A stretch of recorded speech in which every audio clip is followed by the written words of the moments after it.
హల్లెలూయా. Okay, మంచిది. మనం సమయం ఎంత మాత్రం ఆలస్యం చేయక, నేనైతే మిమ్మల్ని ఇబ్బంది పెట్టను. నేను గ్రీటింగ్ లాగా చెప్తాను, వాక్యం చెప్పను, గ్రీటింగ్ చెప్తాను. హల్లెలూయా. ఎందుకంటే సమయం చాలా కొంచెం ఉంది కాబట్టి కొద్ది నిమిషాలు మీతో పంచుకుంటాను. ప్రాముఖ్యంగా మీ మొఖాలన్నీ కనపడాలని లైట్లు పెట్టాం. ఎవరికైనా కొంచెం చిరాకు అనిపించిందంటే వాక్యం బంద్ చేస్తాను. హల్లెలూయా. ఎందుకంటే వాక్యం విననప్పుడు చెప్పడం వేస్ట్ కదా. వాక్యం విననప్పుడు చెప్పడం వేస్ట్. ఓకే, మంచిది. మనం చిన్న కొద్ది మాటలు వినడానికి ప్రయత్నం చేద్దాం. ఇప్పటి వరకు గొప్ప దైవ సేవకులు ఎన్నో విషయాలు మనకు తెలియజేశారు. నిజంగా అప్పటితో వాక్యం అయిపోయింది. ఎందుకంటే అంత మంచి విషయాలు వారు అందించారు. నశించిపోయే ఆత్మల గురించి మాట్లాడారు, అలాగే రక్షకుడు అంటే ఏంటో మాట్లాడారు, అనేకమైన విషయాలు తెలియజేశారు. కానీ మీకు అర్థమయ్యే రీతిలో ఒక చిన్న ఉదాహరణతో మీకు చెప్పాలని ఆశపడతా ఉన్నాను. ఎంతమందికి పిల్లలు ఉన్నారు ఇక్కడ? ఎంతమందికి పిల్లలు ఉన్నారు? నాకు తెలిసి సగం పైగా 90% మంది వరకు ఇక్కడ పిల్లలు ఉన్నోళ్ళే ఉన్నారు. దేవునికి స్తోత్రం, హల్లెలూయా. ఒకవేళ పెళ్ళిళ్ళై పిల్లలు లేకపోతే దేవుడు వారికి గర్భఫలం ఇచ్చును గాక. ఎందుకంటే పిల్లలు కలిగిన తల్లిదండ్రులకు దేవుడు ఎలాంటి వాడో తెలుస్తుంది. దేవుని విలువ తెలియాలంటే ఖచ్చితంగా మనకు పిల్లలు ఉండాలి. ఎప్పుడైతే దేవుని విలువ మనకు ఎప్పుడు బాగా తెలుస్తుంది అంటే, పిల్లలు మనకు ఉన్నప్పుడు పరమ తండ్రి ఏ రీతి అయినా బాధపడుతున్నాడో, మనం ఈ యొక్క తండ్రి ఏ రీతి అయినా బాధపడుతున్నాడో చాలా దగ్గరగా మనం పోల్చి చూసుకుంటే బాగా అర్థమవుతుంది. మీకు ఆసక్తికరంగా ఉండడానికి ఒక చిన్న ఉదాహరణ మీకు చెప్పడానికి ఇష్టపడతా ఉన్నాను. ఒక తండ్రి ఉన్నాడు. ఆ తండ్రి ఒక జాబ్ చేస్తూ ఉన్నాడు. ఆయన జాబ్ ఏంటంటే, ఒక నది పైన ఒక రైల్వే బ్రిడ్జ్ ఉంటుంది. దాన్ని ఓపెన్ బ్రిడ్జ్ అంటారు. ఓపెన్ బ్రిడ్జ్ అనమాట. ఆ బ్రిడ్జ్ని ఏం చేయాలంటే, కింద ఓడలు వెళ్ళేటప్పుడు, పెద్ద పెద్ద పడవలు ఓడలు వెళ్ళేటప్పుడు ఆ బ్రిడ్జ్ని ఓపెన్ చేయాలి. ఆ తర్వాత అటు నుండి ట్రైన్ వస్తుంది అని తెలిసినప్పుడు వెంటనే అతను అది తిప్పడం ద్వారా ఆ ఓపెన్గా ఉన్న బ్రిడ్జ్ కాస్త రెండు కలిసిపోతాయి. కలిసిపోయిన తర్వాత పైనుండి ట్రైన్ వెళ్ళిపోద్ది. మీకు అర్థమైంది ఆయన జాబ్ ఏంటో? కింద నుండి ఓడలు ఆ యొక్క నదిలో వస్తున్నప్పుడు ఈ బ్రిడ్జ్ని లేపాలి. అది తిప్పడం ద్వారా లేస్తుంది. ఎప్పుడైతే ట్రైన్ వస్తుందనే సిగ్నల్ వస్తుందో అప్పుడు మరలా దాన్ని రివర్స్ తిప్పడం ద్వారా ఈ రెండు కలిసిపోతాయి. అటు నుండి ట్రైన్ మరలా ఆ పట్టాల మీద నుండి వెళ్ళిపోతాయి. ఇది అతని డ్యూటీ. అయితే ఒక రోజు ఇంటి దగ్గర ఆలవాళ్ళుగా బయలుదేరుతా ఉన్నాడు డ్యూటీకి వెళ్ళాలని. పిల్లోడు అంటున్నాడు, డాడీ ఈరోజు నాకు హాలిడే డాడీ, నాకు సెలవు డాడీ, నువ్వు ఇంట్లో ఉండు డాడీ, మన ఇద్దరం ఆడుకుందాం అని చెప్పి అంటూ ఉన్నాడు. అరే కాదురా, నేను వెళ్ళకపోతే చాలా ఇబ్బంది అవుతుంది. నాకు దేవుడు అప్పచెప్పిన డ్యూటీ చాలా, అది పక్కడబందీగా చేస్తే అది అప్పుడు మంచిది, లేకపోతే చాలామంది ప్రజల ప్రాణాలు పోతాయి. అందుకు నేనైతే సెలవు పెట్టడానికి కలవదురా అంటే, డాడీ నువ్వు ఖచ్చితంగా నాకు కావాలి డాడీ, నేను నీతో ఆడుకుంటాను డాడీ అంటే, అప్పుడు ఏం చేయలేక తండ్రి కొడుకు బాధ తట్టుకోలేక, సరే నాతో పాటు నేను తీసుకెళ్తా, కానీ నేను చెప్పిన మాట వింటావా అన్నాడు. సరే డాడీ, నువ్వేం చెప్తే నేను అలాగే వింటాను, ఖచ్చితంగా నువ్వేం చెప్తే నేను అలాగే వింటాను. వచ్చారు ఇద్దరు కలిసి. అక్కడ నువ్వు ఇక్కడ ఉండరా, బయట కూర్చోబెట్టి అక్కడ ఉండి నువ్వు ఇక్కడ ఆడుకో, ఇక్కడ ఆడుకో, నేను వెళ్ళి డ్యూటీ చేస్తా అని ఆయన లోపలికి వెళ్ళాడు. ఆయన ఫోన్ మాట్లాడుతూ ఉన్నాడు, బిజీగా ఫోన్ మాట్లాడుతూ ఉన్నాడు. అటుండి ట్రైన్ కోత సౌండ్ వినపడదు. ట్రైన్ కోత సౌండ్ వినపడగానే పిల్లోడు, డాడీ డాడీ ట్రైన్ వస్తుంది డాడీ, డాడీ ట్రైన్ వస్తుంది డాడీ అని చెప్తున్నాడు. డాడీ ట్రైన్ వస్తుంది డాడీ అంటున్నాడు. వాళ్ళ డాడీ ఫోన్ కాల్లో ఉండి ఆ పిల్లోడు మాట ఏం పట్టించుకోవట్లే. ఆయన దూరంగా ఉన్నాడు, ఈయనేమో లోపల ఉన్నాడు, వినిపించట్లేదు, ఏనేదో చేసుకుంటా ఉన్నాడు. ట్రైన్ దగ్గరకు రానే వచ్చింది. ఆ తర్వాత ఏం చేయాలో ఈ పిల్లోడికి అర్థం కాలే. వాళ్ళ డాడీ చేసే పని ఇతనికి తెలుసు. అందుకోసం వెళ్ళి ఏం చేద్దాం అనుకున్నాడంటే, అక్కడ పెద్ద మిషన్ లోపల లోయలాగా ఉంటుంది, అది తిప్పుదాం అన్న ప్రయత్నంతో అందులో పడిపోయాడు. అందులో పడిపోయాడు. ఇతని ఫోన్ వచ్చింది కదా, ట్రైన్ వస్తుంది, అది నువ్వు క్లోజ్ చేస్తేనే అది ట్రైన్ పైనుండి వెళ్ళిపోతుంది అనే విషయం దగ్గరకు వచ్చి చూడగానే ఆ మిషన్లో కొడుకు ఉన్నాడు. ఇప్పుడు మిషన్ తిప్పుతేనేమో కొడుకు పీస్ పీసే చచ్చిపోతాడు. ఒకవేళ మిషన్ తిప్పపోతే ఏమవుతుంది? ట్రైన్ వచ్చి నదిలో పడిపోయి ప్రజలందరూ చచ్చిపోతారు. ఇప్పుడు తండ్రి ఒక నిర్ణయానికి రావాలి. ప్రజల్ని కాపాడాలా, నా కొడుకుని నా చేతులారా నేను చంపేయాలా? ప్రజలని కాపాడాలి అంటే నా కొడుకుని నా చేతులారా నేను చంపేయాలి. ఒకవేళ నా కొడుకుని కాపాడాలంటే ప్రజలందరినీ చంపేయాలి.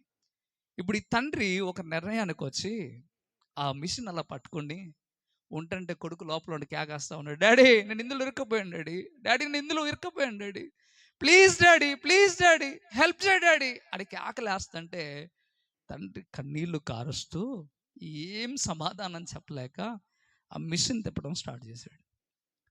పట్ట పట్టని కాలు ఇరిగిపోయింది. మళ్ళా తిప్పడం స్టార్ట్ చేశాడు. కేకలు వినపడుతున్నాయి కొడుకువి. దగ్గరుండి కేకలు వింటా ఉన్నాడు. అలాగే తిప్పడం స్టార్ట్ చేశాడు. అలాగే తిప్పుతూ ఉన్నాడు. కేకలు వినపడుతూ ఉన్నాయి. కొద్దిసేపటికి కేకలు వినపడటం ఆగిపోయాయి. ఆ బ్రిడ్జి పూర్తిగా తిప్పేసిన తర్వాత ఆ బ్రిడ్జి ఒకటిగా మారింది. తండ్రి గుండె బాదుకుంటూ కొట్టుకుంటా ఉన్నాడు. నా చేతులారా నా కొడుకుని నేను చంపేశాను. ట్రైన్లో ఉన్న ప్రజలందరూ కూడా, ఆ ట్రైన్ చక్కగా వెళ్ళిపోతూ ఉంది. ఆ ట్రైన్లో ఉన్న వాళ్ళందరూ ఎలా ఉన్నారంటే, కొంతమంది గుట్కాలు తినుకుంటూ ఊసుకుంటూ వెళ్తున్నారు, కొంతమంది తాగుకుంటూ వెళ్తున్నారు, కొంతమంది జలసా చేసుకుంటూ వెళ్తున్నారు. ఈ తండ్రిని చూసి అంటున్నారు, పిచ్చోడు రావాడు ఎడుతున్నాడు చూడు అని హేళన చేస్తున్నారు. చాలా ఇబ్బందికరంగా మాట్లాడుతూ ఉన్నారు. తండ్రి రొమ్ము కొట్టుకుంటూ ఏడుస్తున్నాడు, అయ్యో నా కొడుకు. ఒక ప్రశ్న ఇందులో మీకేం అర్థమైంది? తన కొడుకుని బలిగా అర్పించి ట్రైన్లో ఉన్న వాళ్ళందరినీ కాపాడాలని కోరుకున్నాడు. అర్థమవుతుందా మీకు? ట్రైన్లో ఉన్న వాళ్ళందరినీ కాపాడాలని కోరుకున్నాడు. దానికి ప్రాముఖ్యమైన కారణం ఏంటో తెలుసా? తండ్రి తన కొడుకు కంటే ప్రజల్ని బాగా ఎక్కువగా ప్రేమిస్తున్నాడు. ఆ విషయాన్ని గుర్తుపెట్టుకోవాలి. పరమ తండ్రి అయిన దేవుడు కూడా యేసు ప్రభు వారిని లోకానికి ఎందుకు పంపించాడో ఇప్పుడు మీకు అర్థమవుతుంది. ఎందుకు యేసు ప్రభు వారి లోకానికి వచ్చాడు అంటే, యేసు ప్రభు వారు బ్రతికి గొప్ప ఉద్యోగం సంపాదించి గొప్ప స్థితిలో ఉండాలని కాదు పంపించింది. తన ప్రజలమైన మనందరి కొరకు తన కుమారుణ్ణి బలిగా అర్పించడానికి తండ్రి యేసు ప్రభుని పంపించాడు. యేసు ప్రభు ఈ లోకానికి ఎందుకు పుట్టాడయ్యా, ఈ లోకంలోనికి ఎందుకు వచ్చాడయ్యా అంటే, యేసు ప్రభు వారు రావడానికి ప్రాముఖ్యమైన కారణం చనిపోవడానికి. ఎంతమంది చనిపోవడానికి పుడతారండి? ఎంతమందికి చనిపోవడం అంటే ఇష్టం? ఇక్కడ ఒకరోజు నాకు భయంకరమైన బాధలు కలిగాయి. యవన కాలంలో సేవ ప్రారంభంలోనికి వచ్చాను. నాకు అనిపించింది, నాకు వస్తున్న సమస్యలు, కష్టాలు, బాధలు చూసి మా ఇంటికి కొంచెం, ఇప్పుడు మెయిన్ రోడ్ ఎట్లా ఉందో అట్లనే మాకు రైల్వే పట్టాలు ఉంటాయి. అక్కడికి వెళ్ళి పట్టాల మీద పడి చనిపోదాం అనుకున్నాను. నేను వెళ్ళాను, తీర్మానం చేసుకున్నా, అక్కడ దాకా వెళ్ళా. కానీ ట్రైన్ సౌండ్ వినపడగానే ఆటోమేటిక్గా నా కాళ్ళు వెనక్కి వెళ్ళిపోయాయి. నా గుండెల్లో ఏముందో తెలుసా? బతకాలనే ఆశ. ఎంతమంది ఇక్కడ పాయిజన్ తాగి, కొంతమంది చెప్తారు, అరే నేను మందు తాగాను రా, చెప్పకుండా ఉండొచ్చు కదా, చచ్చిపోవాలనుకున్నాడు. ఏదో ఒక కొసకి బతకాలని ఆశ.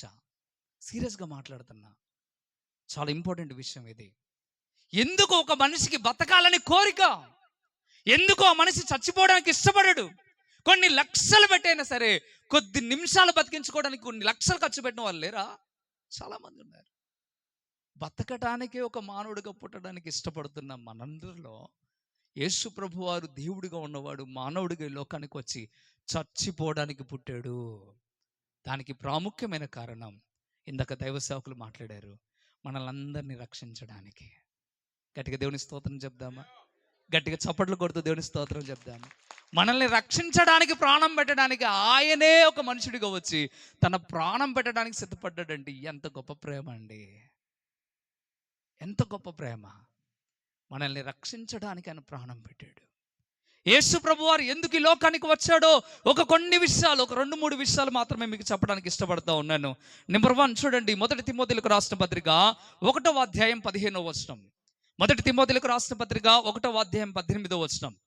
తీయగలిగితే అందరూ బైబిల్లో ఉన్న వారందరూ మీ బైబిల్ చూపించండి ఒకసారి. ఉందా మీ దగ్గర బైబిల్స్ అన్నీ ఉన్నాయా? ఓకే, చాలా సంతోషం. ఒకసారి తీయండి. 1 తిమోథీయులకు రాసిన పత్రిక 1వ అధ్యాయం 15వ వచనం.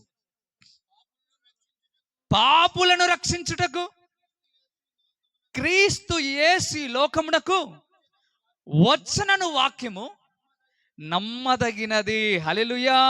యేసు ప్రభు వారు ఎందుకు ఈ లోకానికి వచ్చాడయ్యా అంటే, ఒక మంచివాడిని కాపాడదామని కాదు. యేసు ప్రభు వారు ఎందుకు ఈ లోకానికి వచ్చాడయ్యా అంటే, ఒక నీతిమంతుని కాపాడటానికి కాదు. యేసు ప్రభు వారు ఎందుకయ్యా ఈ లోకానికి వచ్చాడంటే, పాపము చేసిన వాడిని కాపాడాలని. మనం చాలా వరకు పాపం చేసిన వాళ్ళ దగ్గర తీసుకోం.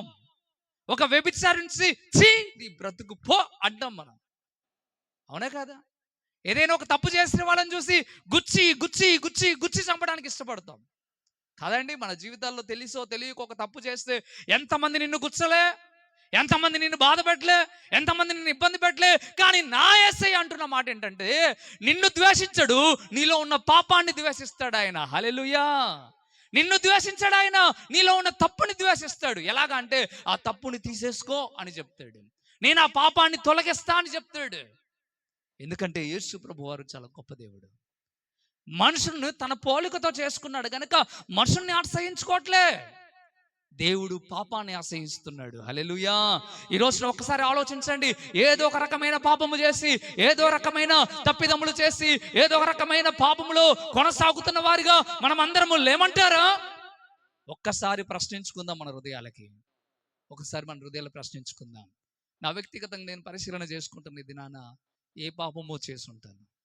మాట ద్వారా కానీ, చేత ద్వారా కానీ, క్రియ ద్వారా కానీ, చూపు ద్వారా కానీ ఏదో ఒక రకమైన పాపము చేసిన వారిగా ఈ దినాన లేరంటారా? ఈ స్థలంలో కూర్చున్న వారు కావచ్చు, ఈ శబ్దం ద్వారా వింటున్న వారు కావచ్చు. దేవుడు అంటున్నాడు, ఒక్కడు నీతిమంతులు లేడు, అందరూ పాపము చేసి దేవుడు అనుగ్రహించిన మహిమను పొందుకోలేకపోతున్నారు. అందుకే యేసు ప్రభు వారి లోకానికి మనిషిగా వచ్చి చచ్చిపోవడానికి సిద్ధపడ్డాడు. దేనికి సిద్ధపడ్డాడండి? చనిపోవడానికి. ఈ దినాన మనం ఒకసారి ఆలోచన చేద్దాం. యేసయ్య ఎందుకు చనిపోదాం అనుకుంటాడంటే ఒక పాపిని పరిశుద్ధుడిగా మార్చడానికి. ఎంతమంది మీ ఇంట్లో టీవీలు ఉన్నాయి? టీవీలు ఉన్నాయా? ఒకవేళ పాడైంది అనుకో, ఏం చేస్తారు? పడేస్తారా? ఏం చేస్తారు? మాట్లాడరే, నాకు వినపడట్లే, చెప్పండి. ఏం చేస్తారు? ₹1,00,000 పెట్టుకున్నారండి టీవీ, కాస్త రిపేర్ అయింది, జస్ట్ ఆ బటన్స్ పనిచేయట్లే, పెద్ద ఏం కావు, ఆన్ ఆఫ్ బటన్ పనిచేయట్లే. ఇప్పుడు మీరు టీవీని పడేసే వాళ్ళు ఎంతమంది ఉన్నారు? ఒకవేళ పడేస్తే మిమ్మల్ని ఏమంటారు? ఒకవేళ నేనే పడేసాను అనుకోండి, ఏమంటారు? ఈ రాజేష్ పాస్టర్ ఎంత పిచ్చోడు, ₹1,00,000 టీవీ పెట్టి ₹10, ₹100 బటన్ అవుతుంది, లేదా 500 అవుతుంది, లేదా ₹1000 అవుతుంది, పిచ్చోళ్ళ పడేస్తాడు అంటారా? అంటారా? అర్థమవుతుందా మీకు? మనిషి చాలా గొప్పవాడు, గుర్తుపెట్టుకోండి. జంతువుల కంటే గొప్పవాడు, ఆకాశంలో ఎగిరే పక్షుల కంటే గొప్పవాడు, ఈ భూమి మీద ఉన్న ప్రతి జీవుల కంటే మనిషి గొప్పవాడు. కానీ పాపము లోపల చేరటం ద్వారా తన విలువ తగ్గించబడతా ఉంది.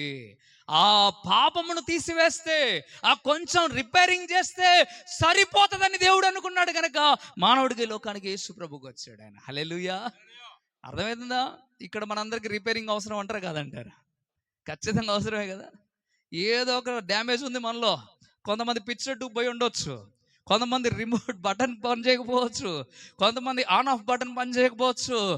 ఏదో ఒక ప్రాబ్లం, ఏదో ఒక రకమైన ప్రాబ్లం. ఏసే అంటున్నాడు, నేను రిపేర్ చేస్తా. ఏసే అంటున్నాడు, నిన్ను బాగు చేస్తాను. ఏసే అంటున్నాడు, నేను శుద్ధినిగా మారుస్తా. ఎప్పుడండి? తీసుకెళ్తే అక్కడ దాకా. హల్లెలూయా. మా ప్రయత్నం ఏంటో తెలుసా? ఇక్కడ ఉన్న దైవ సేవకులందరూ మిమ్మల్ని అందరూ పట్టకపోవడం ఆడికి. హల్లెలూయా.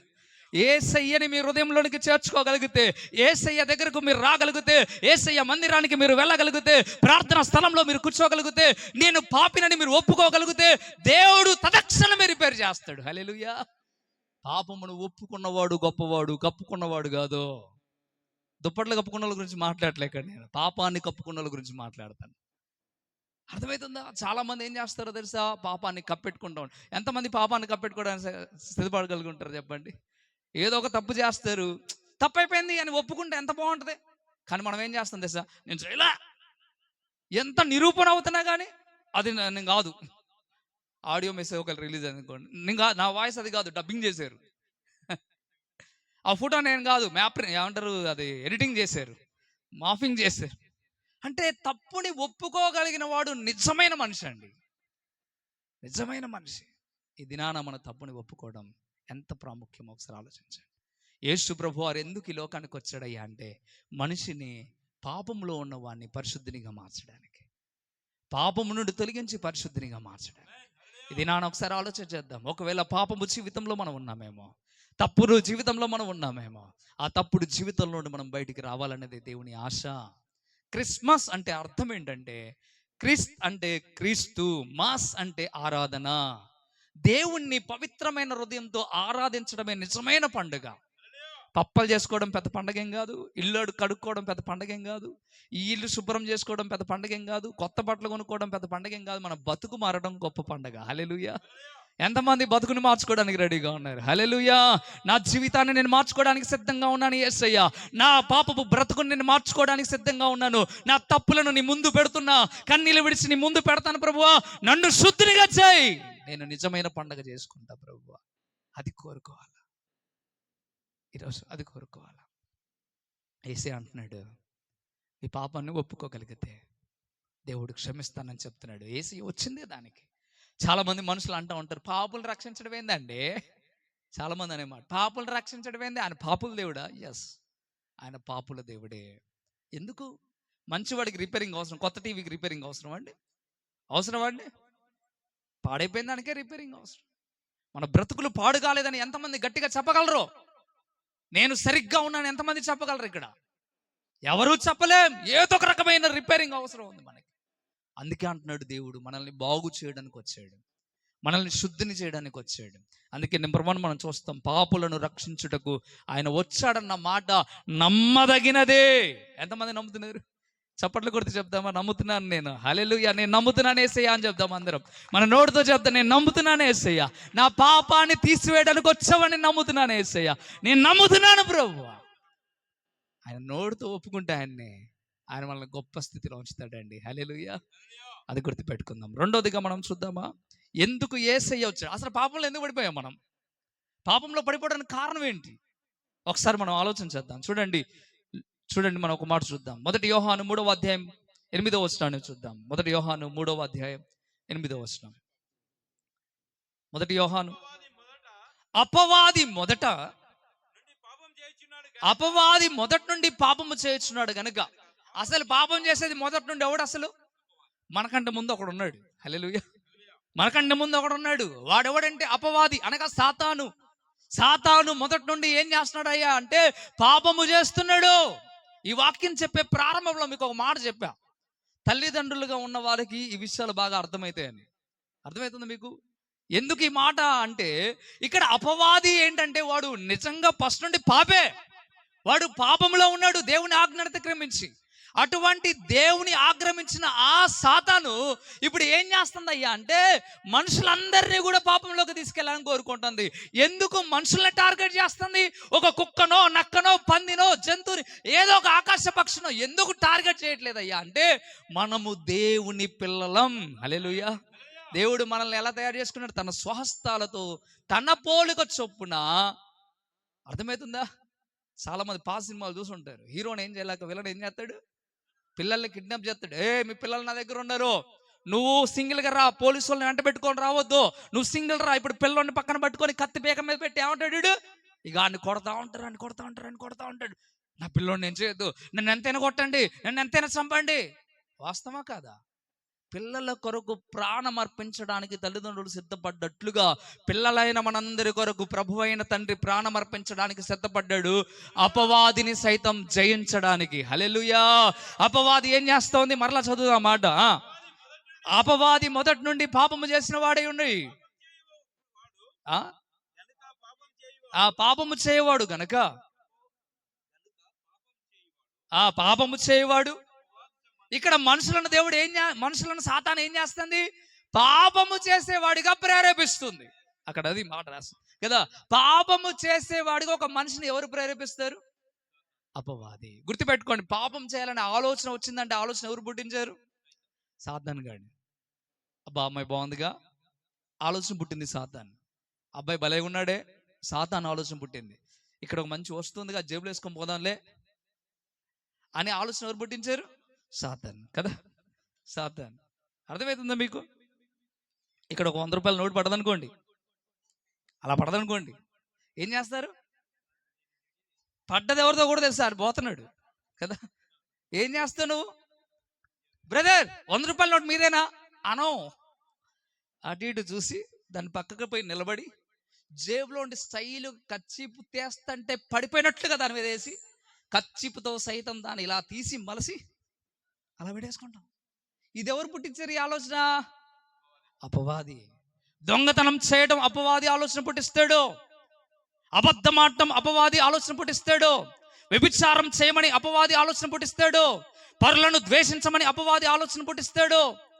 ఎన్నో రకాలైన ఆలోచన. చూడండి ఒకసారి గల్తీలకు రాసిన పత్రిక 5వ అధ్యాయం 19వ వచనంలో రాయబడి ఉంది. అపవాది ఎలాంటి ఆలోచనలు కలుగు చేస్తాడో, అపవాది కార్యాలు ఎలా ఉంటాయో అక్కడ చూస్తాం మనం. గల్తీలకు రాసిన పత్రిక 5వ అధ్యాయం 19వ వచనం, శరీర కార్యములు ఏమనగా అని అక్కడ రాయబడి ఉంది. ఆ శరీర కార్యములు స్పష్టమైనవి. అవేమిటంటే జారత్వం అనగా పెళ్లి కాకముందే, వివాహం కాకముందే ఒక పురుషుడితో గాని ఒక స్త్రీతో గాని వివాహం ముందే పాపం చేయడాన్ని జారత్వం అంటారు. ఇది ఎవరు కలుగు చేస్తారయ్యా అంటే ఇదిగో అపవాది. ఇంకా అపవిత్రత. పవిత్రత ఉండాల్సిన మనల్ని అపవిత్రతలోనికి నెట్టేస్తుంది అపవాది. కామకత్వం, కామపు కోరికలు, కామపు ఆలోచనలు ఎవరయ్యా కలుగు చేసేది అంటే అపవాది. విగ్రహారాధన. ఒక మనిషిని ఆరాధించాలని, ఒక బొమ్మని ఆరాధించాలని, ఒక చెట్టుని ఆరాధించాలని, ఒక విగ్రహాన్ని ఆరాధించాలని ఎవరయ్యా కలుగు చేసేది? అపవాది. అభిచారం, ఇంకా ద్వేషాలు. ఒకళ్ళని చూస్తే ద్వేషించుకుంటాం ఛీ అని. ఎందుకయ్యా అంటే అది ఎవరు కలుగు చేశారు ఆలోచన?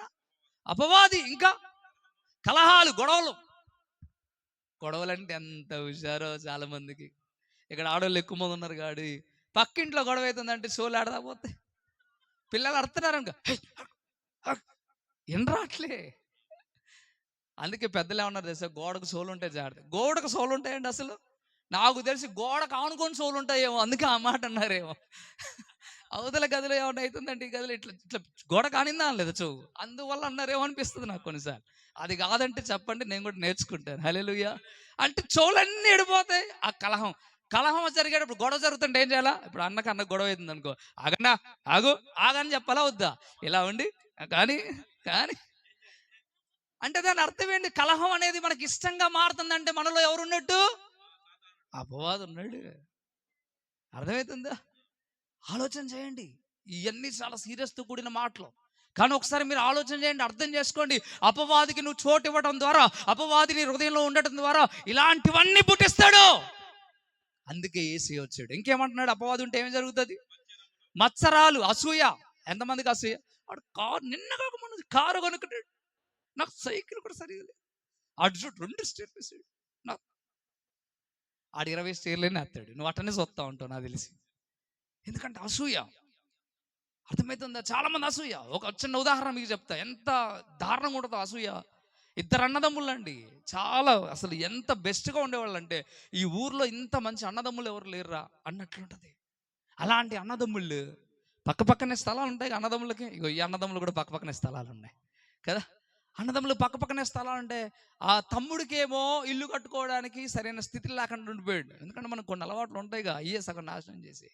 ఈ అన్న చాలా బుద్ధిమంతుడు, మంచిగా ఉన్నాడు, రూపాయి పోగేశాడు, ఇల్లు కట్టుకోవడానికి సిద్ధపడ్డాడు. తమ్ముడితో అంటున్నాడు, అరే నాకు డబ్బులు రెడీగా ఉన్నాయి, నీకు రెడీగా ఉన్నాయా, ఇల్లు కట్టుకుందాం రా అంటే, అన్న నువ్వు కట్టుకో, నాకైనా అడిగితే ఇప్పుడు డబ్బులు లేవన్నా అంటే ఓకే అన్నాడు. సరే, అన్న కూడా మంచిగా ఇల్లు స్టార్ట్ చేసాడు. 2 భాగాలు ఉన్న వాటిని సరిగా గోడ కట్టేశాడు, అంతా చేసాడు, స్లాబ్ వేసేసాడు, అంత అయిపోతుంది, బిల్డింగ్ అంతా అయిపోతుంది. పెద్ద మనుషులు వచ్చి అంటున్నారు, ఏ ఆపు, నువ్వు ఇల్లు ఆపు కట్టడం. అదేంటండి, నా స్థలం నేను ఇల్లు కట్టుకుంటా ఆపమంటావే? ఆబో, నీ మీద కంప్లైంట్ వచ్చింది, ఆబో. నా మీద ఎవరండి కంప్లైంట్ ఇచ్చేది? ఎవరైంది? మీ తమ్ముడే ఇచ్చాడు. అరే అదేంటి, మా తమ్ముడు నాకు వచ్చి చెప్తే అయిపోతుంది కదా, పెద్ద మనుషుల దాకా ఎందుకు వెళ్ళాడు? అప్పుడు ఏం తమ్ముడు ఏమైందంటే, నేను మాట్లాడినాను, నా తరపున పెద్ద మనుషులే మాట్లాడతారు. 2 మాట్లాడుకుంటే సమాధానం అవుతుంది, కానీ అట్ట కాదు, పెద్ద మనుషులే మాట్లాడాలి కదా. ఇప్పుడు అంటున్నాడు, ఇగో 1 గజం మీ తమ్ముడు దాంట్లోకి వచ్చావా? అయితే ఏమైతుంది, నా తమ్ముడేగా. లేదో నువ్వు బిల్లింగ్ పడాయి, నాకు అంత నష్టపరిహారం పట్టి అనట్లే. ఏమంటున్నాడు? బిల్లింగ్ పడాయి. ఇక్కడ ఈయనకి వచ్చిన కళ్ళలో ఏం పడది? ఆ బిల్డింగ్ ఉండకూడదు, ఆ బిల్డింగ్ను కొలగొట్టాలా? అసూయ. ఎందుకు? నేను డబ్బులు కట్టిస్తానరా? లేదు, నాకు ఖచ్చితంగా అది కావాల్సింది. అదే మరి కట్టే ముందు ఏం చేసావురా? నిన్ను అడిగే కదా నేను స్టార్ట్ చేసింది. ఇంత పూర్తయిన బిల్డింగ్ను పడేయమంటే అది ఎంత నష్టమో తెలుసా, ఎంత ఇబ్బందో తెలుసా? ముందే చెప్పొచ్చు కదా. అసూయ. నేను ఎదగను, వాడు ఎదగొద్దు, నేను బాగుండొద్దు, వాడు బాగుండొద్దు. అసూయ. ఇది ఎవరు పుట్టించారనుకున్నావు? సాతాను. ఎందుకంటే వాడు మొదటి నుండి పాపం చేసిన వాడు మొదటి నుండి అబద్ధికుడు. అలాంటి గుణాలన్నీ మనుషుల్లోకి ఎలా వచ్చాయి అంటే ఒక సాతానుగాడి ద్వారా వచ్చాయి. అవన్నీ పోగొట్టడానికి యేసు ప్రభు వారి లోకానికి వచ్చాడు. బిగ్గరగా చప్పట్లు కొట్టి దేవుని స్తోత్రం చెప్దాం. ఆయన పోగొట్టడానికి వచ్చాడండి. నువ్వు అంటావు నేను యేసయ్య కాడికి పోనంటావు, నాకు అర్థం కాదు. యేసయ్య పోగొట్టడానికి వచ్చింది ఎందుకు? నిన్ను మార్చడానికి. చాలా మంది అంటారు, నేను యేసయ్య కాడికి పోను, నేను పోను, చర్చికి నేను పోను, ప్రార్థన నేను పోను, ఎంత ప్యాషన్ చెప్పుకుంటారో కదా. దేవుడు అంటున్నాడు, మీ హృదయాలను స్థిరపరచడానికని వచ్చాడు. హల్లెలూయా. అందుకే అంటున్నాడు, ఈ రోజున ఒకసారి మనం గుర్తుపెట్టుకుందాం, అపవాది క్రియలను లయపరచడానికి. చదువుదాం, ఆ వాక్యాన్ని పూర్తిగా చదువుదాం. 1 యోహాను 3:8 రాస్తున్నమాట. 3:8 రాస్తున్నమాట చూద్దాం. 3:8 రాస్తున్నమాట. కిందకు వచ్చి, అపవాది క్రియలను లయపరచడానికి, లయపరచడం అంటే నాశనం చేయడానికి యేసు ప్రభు వారి లోకానికి వచ్చాడట. హల్లెలూయా. అపవాదిని నువ్వు నేను ఎదిరించలేం. అపవాది మనల్ని స్వాధీనం చేసుకుంది. అపవాది మనల్ని బానిస జీవితంలోకి నెట్టేసింది. అపవాది పాపంలో కొరకపోయేలాగా మనల్ని చేసింది. మనము ఎదిరించలేము కనుక మన తరపున పోరాడడానికి, మన తరపున పాపమును తొలగించడానికి ప్రభు అయిన యేసు ప్రభువాడు మానవుడిగా ఈ లోకానికి వచ్చి తన రక్తము చిందించి దాన్ని ఓడించాలని వచ్చాడు ఆయన. హల్లెలూయా. క్రిస్మస్ అంటే ఆషమాషి కాదు, సాతానుని లయపరచడానికి వచ్చాడు. హల్లెలూయా. ఎంతమంది మనుషులు చనిపోతున్నారు? ఒక సెకండ్కి 6 మంది చనిపోతున్నారు. 6 మెంబర్స్ చనిపోతున్నారు. కానీ ఇన్ని వేల మంది, ఇన్ని కోట్ల మంది చచ్చిపోతున్నా ఎంతమంది తిరిగి లేస్తారని ప్రశ్న అడిగితే ఎంతమంది చెప్పగలుగుతారు? ఒక్క లైన్ చెప్పగలుగుతారా? తిరిగి లేచిన వాడు సాతాను జయించినట్టు ఆ సాతాను జయించిన ఏకైక నరుడు, ఏకైక దేవుడు యేసు ప్రభువారు. హల్లెలూయా. మరణము ముళ్ళును విరిచిన వాడు ఆయన, మరణమును గెలిచిన వాడు ఆయన, సజీవుడిగా లేచిన వాడు ఆయన. ఇదిగో ఆయన మృతుల్లో నుండి ఆయన సజీవుడై తిరిగి లేచాడు. ఆయనే జీవము కలిగిన దేవుడు. అపవాదిని ఆయన అణగద్రొక్కాడు ఆయన. హల్లెలూయా. అపవాదిని జయించాడు. అందుకే అంటున్నాడు, మరణమా నీ ముళ్ళెక్కడా, నన్నేం చేయలేకపోయింది. కారణం ఏంటిదంటే నేను పరిశుద్ధుని, నీతిమంతుని, యథార్థమంతుని. ఇది నాన్న మనం ఒకసారి ఆలోచించేద్దామా, అర్థం చేసుకుందామా? ప్రభు మనతో మాట్లాడుతున్నాడు. ఇది నాన్న అపవాదిని నాశనం చేయడానికి, ఆయన లయపరచడానికి లోకానికి వచ్చాడు. నెంబర్ 1, యేసు ప్రభు వారు ఎందుకు వచ్చారయ్యా అంటే పాపముల నుండి రక్షించడానికి. నెంబర్ 2, అపవాదిని అంతం చేయడానికి వచ్చాడు. నెంబర్ 3 మనం చూడగలిగితే ఆఖరిగా ఒక మాట చెప్పి ముగిస్తాను. యోహాను సువార్త 3:16, 2 నిమిషాల్లోనే ముగిస్తాను. యోహాను సువార్త 3:16, దేవుడి లోకమును ఎంతో ప్రేమించను కాగా తన అద్వితీయ కుమారుని యందు విశ్వాసముంచు ప్రతివాడు నశింపక, మళ్ళా చదువుతున్నా, నశింపక నిత్య జీవము పొందుటకు. హల్లెలూయా. నశింపక నిత్య జీవం పొందడానికి. నశింపక అంటే నాశనమైపోకుండా నిత్య జీవంలోనికి వెళ్ళడానికి. అంటే చచ్చిపోయి అలాగే నరకానికి వెళ్ళిపోకుండా మరలా జీవింపచేయడానికి. నిత్య జీవం అనగా ఇటర్నల్ లైఫ్, అంటే నిత్యము బ్రతికే దినాలు. ఇప్పుడు అధిక బలం ఉంటే 70 లేదా 80 సంవత్సరాలు, గ్యారంటీ లేదు. రోడ్డు ఎక్కితే ఎప్పుడు బతుకుంటామో, ఎప్పుడు చచ్చిపోతామో. కానీ యేసయ్యను నమ్మిన వాడు శారీరకంగా చచ్చిపోయినా రేపటి దినాన ఆయన పరలోకం నుండి మరలా వచ్చినప్పుడు మనల్ని సజీవునిగా మరలా ఆయన ఎలాగైతే తిరిగి లేచాడో దెస్సలోనికి రాసిన పత్రికలో మనం చూస్తాం.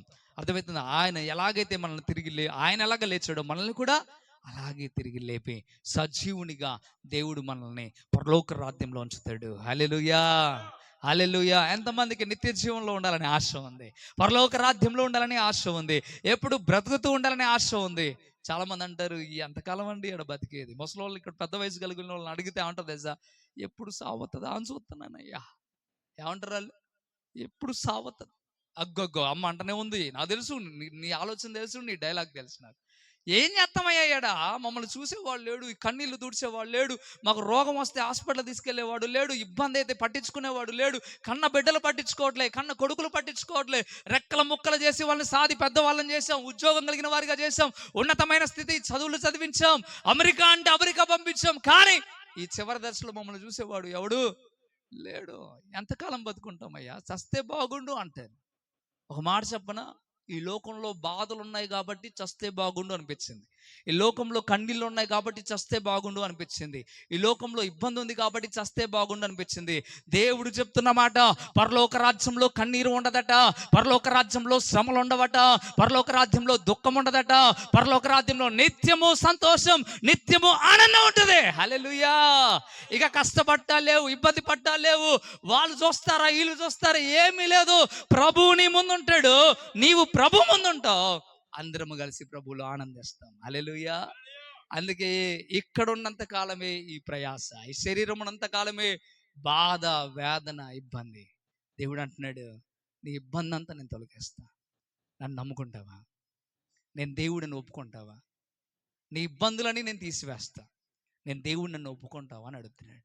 కళ్ళు మూసుకుందాం, కళ్ళు మూసుకుందాం. ఈ ప్రశ్నకు జవాబు మనం చెప్దాం. నువ్వు నన్ను దేవునిగా ఒప్పుకుంటావా?